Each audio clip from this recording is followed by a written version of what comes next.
बोलो कृष्ण भगवान की जय। श्री इंदिरा एकादशी व्रत पितृ श्राद्ध एकादशी व्रत भी कहा जाता है।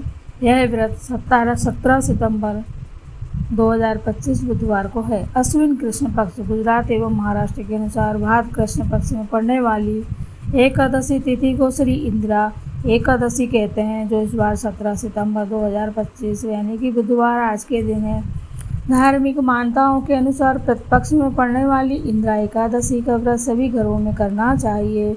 जो भी व्यक्ति इंदिरा एकादशी का व्रत रखता है और उस व्रत के पुण्य को अपने पितरों को समर्पित कर देता है, तो इससे उसके पितरों को लाभ होता है। जो पितर यमलोक में यमराज का दंड भोग रहे होते हैं, उनको इंदिरा एकादशी व्रत के प्रभाव से मोक्ष की प्राप्ति हो जाती है। ऐसा करने से आपके पितृ नरक लोक के कष्ट से मुक्त हो जाते हैं और उनको श्री हरि विष्णु के चरणों में स्थान मिलता है। इससे प्रसन्न होकर पितृ सुख, समृद्धि, वंशवृद्धि, उन्नति आदि का वे हमें आशीष देते हैं, जिससे हम खुश रहते हैं। एकादशी तिथि का प्रारंभ 16 सितंबर 2025 मंगलवार मध्यरात्रि 12:23 से होगा। एकादशी तिथि की समाप्ति 17 सितंबर 2025 बुधवार रात्रि में 11:40 पर होगा। पारण का समय रहेगा 18 सितंबर 2025 गुरुवार प्रातः 6:19 से लेकर 9:05 तक होगा। विशेष एकादशी का व्रत सूर्योदय तिथि 17 सितंबर 2025 बुधवार के दिन ही रखें। बुधवार व्रत के दिन खाने में चावल या चावल से बनी हुई चीज़ वस्तुओं का प्रयोग बिल्कुल भी नहीं करना चाहिए। अगर आपने व्रत नहीं रखा है तो भी इंदिरा एकादशी का व्रत करने से जाने अनजाने में पितरों से कोई पाप हुआ हो तो इस व्रत को करने से उन्हें नरक में सज़ा नहीं भुगतनी पड़ती, बल्कि पितरों को मोक्ष की प्राप्ति होती है। बोलो पितृदेव की जय। इस दिन सुबह स्नान आदि कर विष्णु भगवान का ध्यान करते हुए हाथ में जल पुष्प व दक्षिणा लेकर व्रत का संकल्प करें। पितृ कार्यों का समय दोपहर का होता है, इसलिए दोपहर को पितरों की प्रसन्नता के लिए श्राद्ध करें। कई बार पितरों का उद्धार न हो पाने के कारण घर में पितृदोष लग जाता है। इसके कारण हर काम में अड़चनें आती है।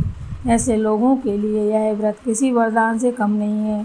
विधि विधान से यदि परिवारजन ये व्रत कर रखें तो पितरों का जरूर उद्धार होता है। पितरों के लिए इस दिन करें महाप्रयोग।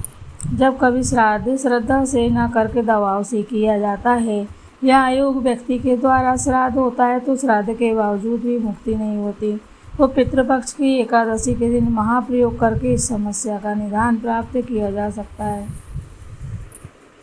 एकादशी के दिन उड़द की दाल, उड़द के बड़े और पूरियाँ बनाएं। चावल का प्रयोग ना करें। इस दिन आप भगवत गीता का पाठ करें, निर्धनों को भोजन कराएं और उनसे आशीर्वाद लें, तो पितृदोष निश्चित रूप से दूर हो जाता है। इंदिरा एकादशी ऐसा देता है कि पितरों की आत्मा को शांति। प्रभु श्री हरि विष्णु को फल और तुलसी जल अर्पित करें। भगवान के समक्ष भगवत गीता का पाठ करें। निर्धनों को फल का दान करें। एक तुलसी का पौधा जरूर लगाएं। किसी सार्वजनिक स्थान पर पीपल का पौधा अगर संभव हो तो लगाना चाहिए।